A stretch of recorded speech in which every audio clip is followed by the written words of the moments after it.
इसके बाद अब हम कुछ आंखों के अभ्यास करेंगे।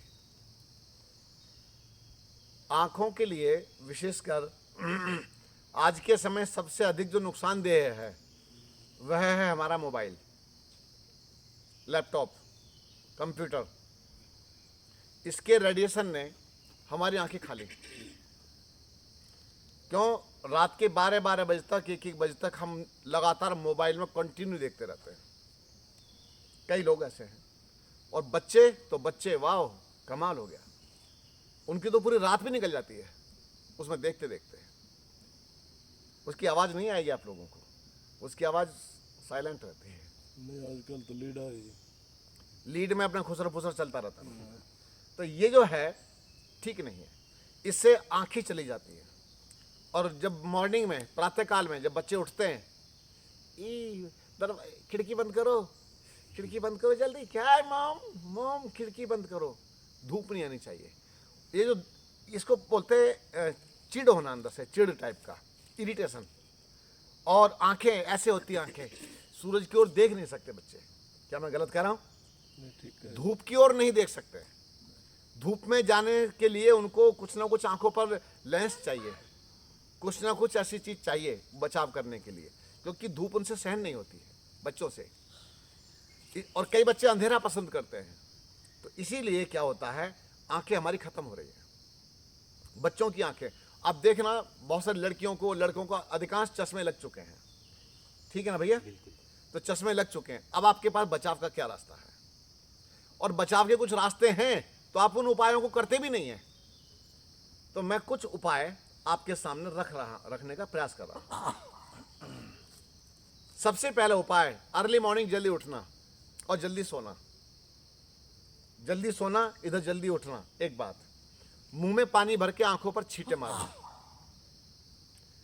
दूसरा, तीसरा, अब त्रिफला के पानी से आंखें धोना। त्रिफला रात को भिगो दीजिए, प्रातः काल में उसके पानी से अपनी आंखें धोइए। आई वॉश कप आते हैं, छोटे छोटे आते हैं, ग्रीन कलर के, वाइट कलर के, तो आराम से मिल जाते हैं। उसमें पानी भरो, छान के कपड़े में, मोटे कपड़े में छानो, अच्छी तरह से उससे अपनी आंखें धोइए। उससे लाभ मिलेगा आपको। लेकिन ये जो लाभ मिलेगा, ये धुलाई वाला लाभ मिलेगा। इंटरनल का तो लाभ अभी बाद में मिलेगा, क्योंकि कई लोग लंबे समय से कर भी रहे होते हैं लेकिन उनकी ज्योति नहीं बढ़ी। और इस पर थोड़ी सी चर्चा कर लेता हूं। त्रिफला के पानी से आंखें भी धोई।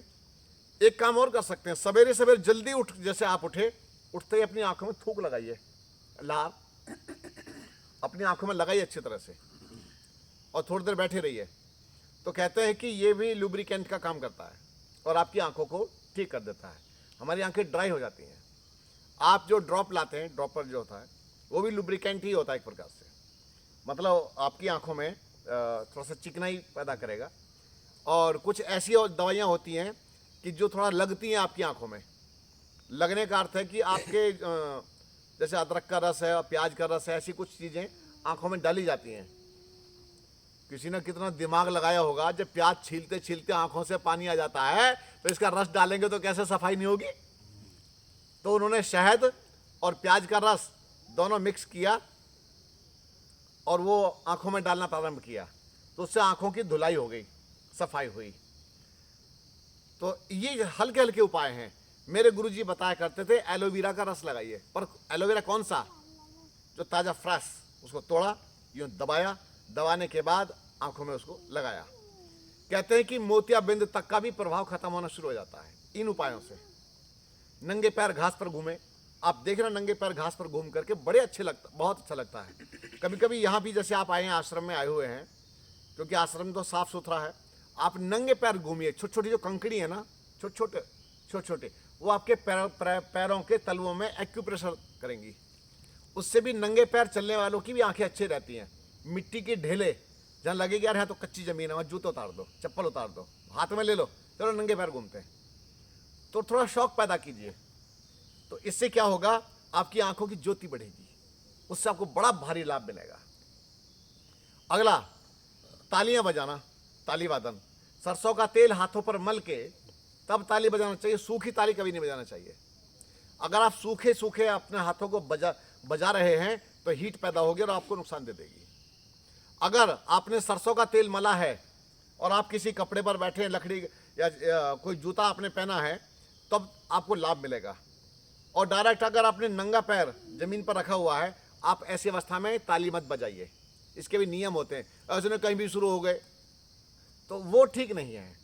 आप नियम के साथ में चलेंगे तभी लाभ मिलेगा, नहीं तो बिना नियम के तो कुछ भी करते चले जाओ।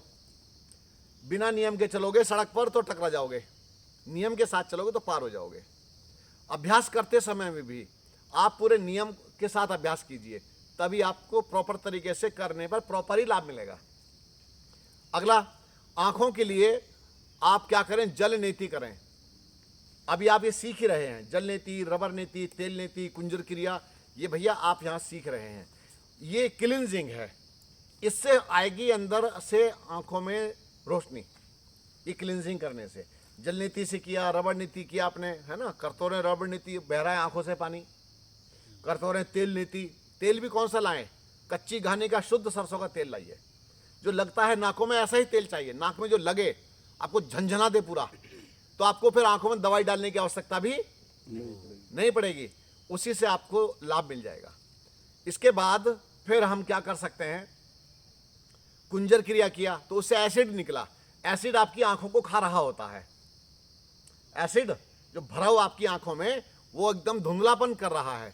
आपके अंदर जो कफ भरा हुआ था, कफ बलगम जो भरा पड़ा है, वो बलगम धुंधलापन कर रहा है। तो बलगम को साफ करने के लिए, कफ और एसिड को साफ करने के लिए ये जो बताई मैंने थी, कितनी चीजें हैं, जल नीति, रबर नीति या सूत्र नीति, तेल नीति, उसके बाद कुंजर क्रिया, पानी पी के उल्टी करना। तो ये 4 चीजों को आप विशेष रूप से ध्यान रखें। हमने आंखों के लिए मिट्टी का भी एक प्रबंधन किया है। एक पट्टी सी बनाइए और आंखों पर मिट्टी लगाइए। मिट्टी जब आप आंखों पर लगाते हैं तो उससे आंखों में ठंडक पहुंचती है। कभी कभी इतनी हीट आंखों में हो जाती है, अरे सामान्य सी बात है, जब आप लगातार आंखें खोल के रखते हैं, खोल रखेंगे तो आंखों में भी, इनको भी विश्राम चाहिए। आप मेडिटेशन करें, मेडिटेशन से पावर आती है। प्राणायाम करें तो प्राणायाम से पावर आती है। कितनी सारी चीजें हैं, आप इनमें से थोड़ा थोड़ा अपने जीवन में जोड़ लेंगे तो केवल आपकी आंखें ही नहीं, आपका पूरे तंत्र पर इसका प्रभाव आना शुरू हो जाएगा। तो भैया कुछ आंखों की मैं एक्सरसाइज भी बता देता हूं और इससे फिर आप लाभ उठा सकते हैं। देखो, टारगेट क्या है, एक तो होता है त्राटक। त्राटक कई लोग सूर्य पर करते हैं। कौन से सूर्य पर, जो उगता सूर्य होता है उस पर त्राटक करते हैं। टकटकी लगा करके सूर्य को देखते हैं, फिर आंखें बंद कर लेते हैं। आंखों में दर्द होने लगता है तो फिर आंखें बंद कर लेते हैं और फिर देखा सूर्य को। कम से कम 5, 7 या 10 बार ऐसे बार बार अभ्यास करते हैं और फिर हाथों को रगड़ करके अपनी आंखों को ढकते हैं और विश्राम कर लेते हैं। कई लोग चंद्रमा पर करते हैं, पर चंद्रमा पर कौन करेगा, जो छत पर लेटेगा, बैठेगा, खुले आकाश के नीचे लेटते हैं कभी, खुले आकाश के नीचे जब तारे दिखाई देते हैं।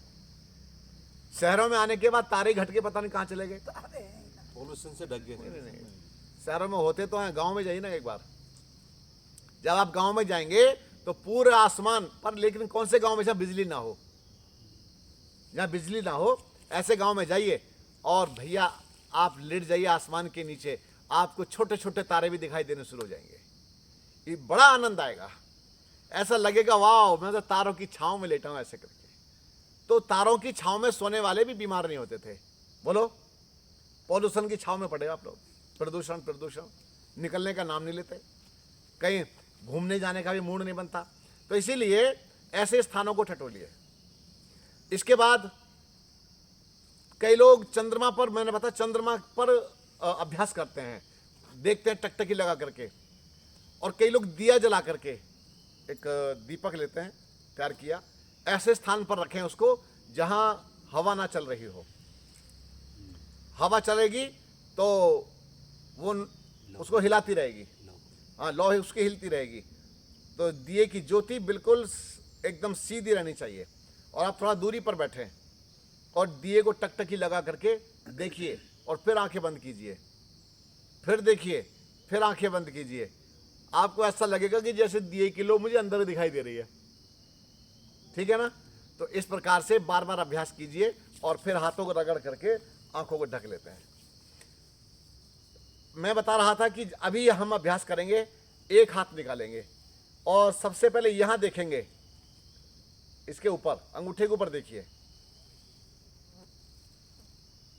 अब देखते तो वहीं रहेंगे और यहां से अंगूठा हिला देंगे, सामने देखिए। अब अंगूठे का केवल आभास बना रहे, देखना है बिल्कुल सामने, अंगूठे का आभास बना रहेगा। देखो हिला करके अंगूठा दिख रहा है, इतना ले जाइए, घुमाइए, देख सामने रहे हैं, अंगूठा अनुभव में आता रहना चाहिए। जब लगे कि धुंधला हो रहा है अंगूठा तो उसको हिलाकर देखें, हाँ भाई वाह दिख रहा है अभी भी, लेकिन देखना है सामने ही। नीचे से लाइए पूरा और बिल्कुल सामने, जहां आपने जहां से प्रारंभ किया था वहीं ले आइए, एकदम सामने अपनी आंखों के सामने। वाह, वापस कीजिए हाथ को, वहीं देखते रहे। अभी आंखें बंद करें, आंखों को ढक लें, आंखों की हल्की सी मसाज करें हथेली की गद्दियों से, चेहरे की मालिश करें। अब दूसरा हाथ देखना है अंगूठे के ऊपर बिल्कुल सामने। नजर ऐसे घूमती रहे क्या इनके साथ? नहीं माता जी, देखना है सामने, केवल आभास बना रहेगा।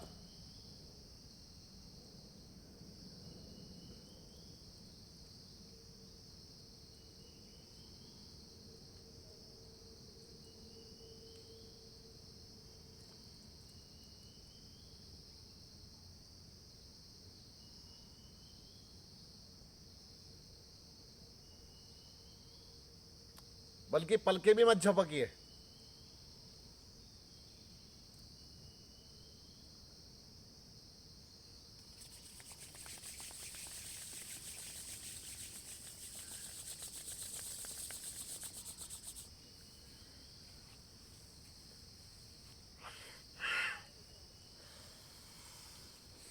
अब एक एक किया, अब दोनों एक साथ।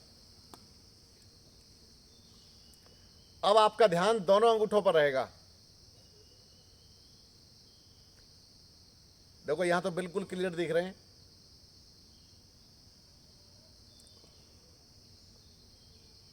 हिला के देखना चाहिए कि कहां तक दिखाई दे रहे हैं, और धीरे धीरे कीजिए, शीघ्रता मत कीजिए।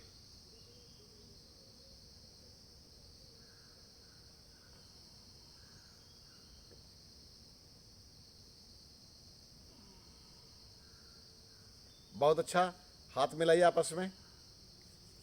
अब ऊपर लाइए दोनों एक साथ।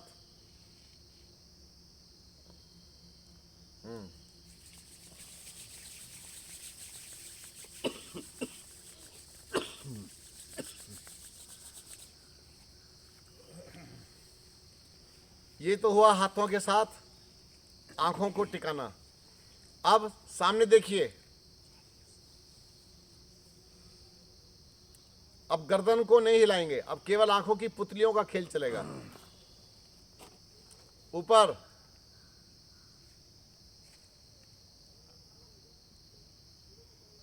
सामने,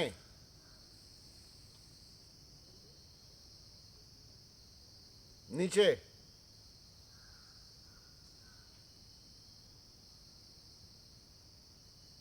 सामने,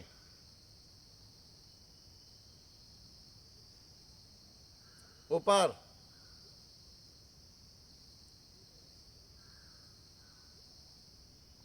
सामने,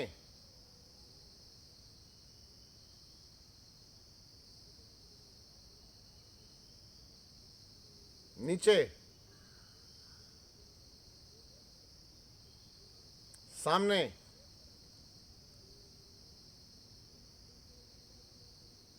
ऊपर, सामने, नीचे, गर्दन मत हिलाइए, सामने, विश्राम। आंखों को ढकें, चेहरे की मालिश करें।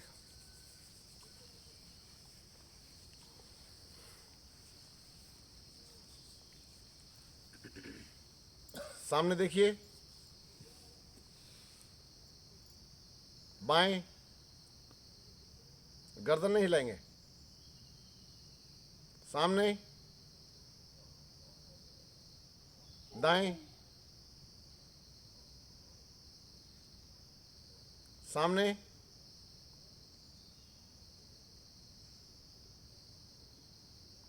बाएं, सामने,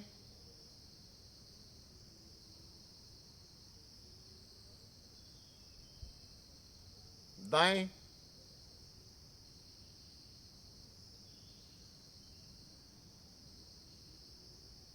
सामने, विश्राम।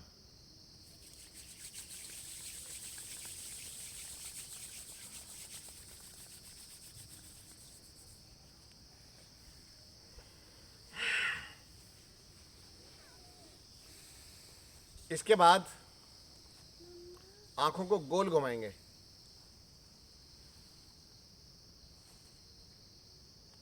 नीचे से स्टार्ट करेंगे। पहले सामने, नीचे, बाएं, ऊपर, दाएं, पूरा घुमाइए, राउंड लीजिए।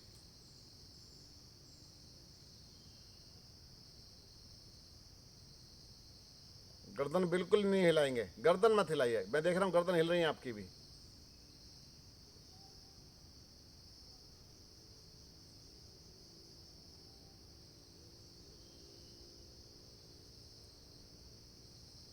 उल्टा घुमाइए,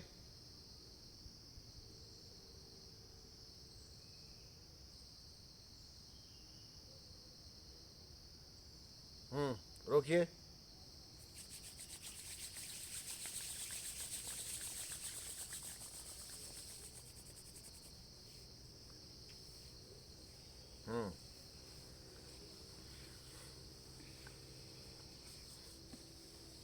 एक तो होता है आंखों को खोलना और बंद करना, एक होता है आंखों को मीचना।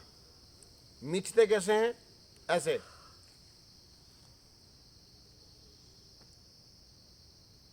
करते जाइए, टाइट।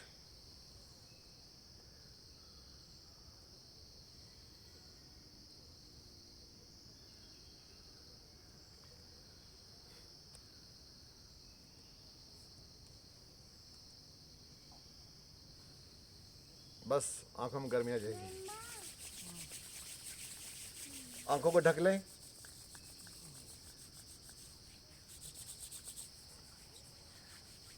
पानी भी आता है, नमी आती है। देखिए मैंने कल बताया था कि बच्चे की आंखें, जो छोटा सा बच्चा होता है और बड़े व्यक्ति की आंखें, दोनों में कितना अंतर होता है। और विशेषकर जब बच्चे का जन्म होता है ना, और जब वो पहली बार आंखें खोल के सामने देखता है, उस समय उसकी आंखों को देखें एक बार, ऐसे कितनी शार्प, क्यों जी? और जैसे बाबा जी बैठे हैं, और भी जैसे बड़े आयु के लोग हैं, जैसे जैसे बड़े होते चले जाते हैं, लाल सी आंखें, पीली सी, गंदी गंदी सी, उस टाइप की आंखें होने शुरू हो जाती हैं। क्यों होती हैं? क्योंकि बच्चा का तो अभी जन्म हुआ है, भगवान ने जो उसको दे के भेजा है ना, अभी एकदम प्योरिटी, एकदम शुद्धता के साथ भेजा है, एकदम फ्रेश। हाथ भी कैसे कोमल कोमल कोमल कोमल कोमल कोमल। इसलिए तो मेरे को मरने से डर नहीं लगता। अरे अगर जन्म भी हुआ तो फिर बढ़िया सा जन्म होगा, प्यारा प्यारा सा, अच्छा सा, सुंदर सा, तो फिर कोमल कोमल सब चीजें देंगे भगवान, है ना। और मुक्त हो गए तो फिर जन्म भी नहीं लेंगे। तो अगर मेरे कर्म ऐसे कुछ अटके रह गए तो रह जाएंगे, फिर जन्म लेके फिर मुक्ति के लिए काम करेंगे, और नहीं तो निकल के साफ जाएंगे। तो इस तरह से बड़े की आंखें गंदी गंदी सी हो जाती है। तो आंखों को देख करके ये पता चलता है कि अंदर गंदगी है। आंखों को देख करके साफ पता चलेगा कि गंदगी है। अच्छा, पहले समय के जो वैद्य थे क्या देखते थे? आंखें दिखाओ, आंखें देखी, जीभ दिखाओ, नाखून देखो, ठीक है, सांस लो, छोड़ो, उसको पता सांस ही फंस रहा है इसका बीच बीच में बीच बीच में श्वास फंस रहा है। तो बोला अच्छा, ये समस्या रहती है? बोला हाँ जी। पेट साफ होता है? ना जी। बोला अच्छा ठीक है। तो उससे बेसिक चीजें पूछते थे और वो उसी से पूरी बॉडी स्कैन कर लेते थे वैद्य लोग। बोलो हाँ या ना? उनके पास मशीनें थी क्या? जब तक तुम 4 करोड़ की मशीन में घुस करके 50,000 रुपए वहां देकर नहीं आते, तब तक तुम्हारे को तृप्ति नहीं मिलती। क्यों? अरे 4 करोड़ की मशीन आई है, उसमें साफ साफ दिखाई देगा, पता चलेगा। अरे मेरे जो वैद्य थे ना, सामान्य वैद्य, सारी चीज तो वैसे ही बता देते थे। और उसने क्या बताया? भाई तुम्हारे पेट में गैस्ट्रिक है। ये सोच रहे अंग्रेजी के नाम जब से आए ना, और ऐसे ऐसे नाम अंग्रेजी के लेते हैं, आदमी डर जाता है। अल्सर हो गया है। अब बताओ, जिसने पहली बार अल्सर सुना होगा उसको कैसा लगा होगा सुन करके? जैसे कैंसर हो गया। जैसे कि अल्सर नहीं, कैंसर हो गया अच्छा, पहले बोलते थे मधुमेह की बीमारी को शक्कर की बीमारी। सुना आप लोगों ने? नहीं। बोले शक्कर की बीमारी हो गई भाई। और कैसे पता चल गया भाई तुझे? बोले पता क्या है भाई, तो पेशाब गया था, वहां देखा चीटे लग रहे थे। बोले अच्छा, हाँ भाई तुझे तो शक्कर की बीमारी हो गई है। अरे कोई बात नहीं, तो नीम की पत्ती चबा ले, ठीक हो जाएगा। देखो आंकड़े, कितना बढ़िया था हिसाब किताब यार। और जब हुआ तुम्हारा टेस्ट अंग्रेजी में जाकर के, बोले भाई तेरे को डायबिटीज हो गई है बोले अब डायबिटीज ऐसा सुन के लगता है जैसे कितना खतरनाक रोग है। और एक और ठप्पा लगा दिया, अब भैया जीवन भर ठीक नहीं होगा लगाना ठप्पा, गोली खानी पड़ेगी, गोली गोले सब खाने पड़ेंगे, है ना। और इंसुलिन भी लगेंगे, पेट में लगेंगे इंसुलिन, खुद ही लगाते रहते और खुद ही लगाते रहते हैं।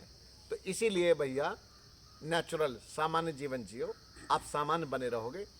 बच्चों के साथ खेलते रहो, थोड़ा सा उठक बैठक करते रहो, थोड़ा सा मतलब कुछ काम वाम भी करते रहो। घर में झाड़ू ही लगाओ यार, तुम पोछा लगाओ घर में, देखो कैसे लगेगा। देखो जैसे ये है ना, मैं आपको बिठाता हूँ, देखो ऐसे, ये जो हम बैठे हैं ना, कितने लोगों से तो ये भी नहीं बैठा जाता।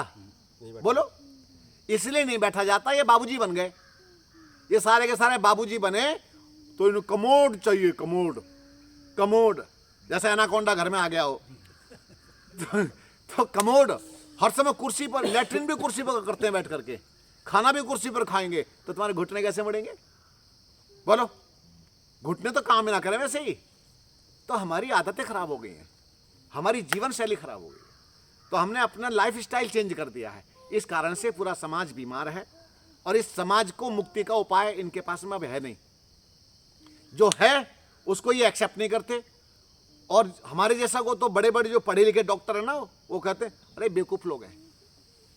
एक कहते हैं कि ये क्या है, भ्रमित करते हैं लोगों को, मतलब हम योग के रास्ते पे लेके जाते हैं, गुमराह कर रहे हैं, जाहिल और गवार बताते हाँ हैं। गुमराह कर रहे हैं। ये गुमराह करने का मार्ग है, उनकी दुकान बंद हो जाएंगी ना जी। इसीलिए मैं आपसे कहता हूं, आप नेचुरल जीना, और जितनी चीज़ आपको समझाई जा रही है, बताई जा रही है, कृपा करके इनको आप लोग अभ्यास में लेकर के आना। बहुत बहुत धन्यवाद।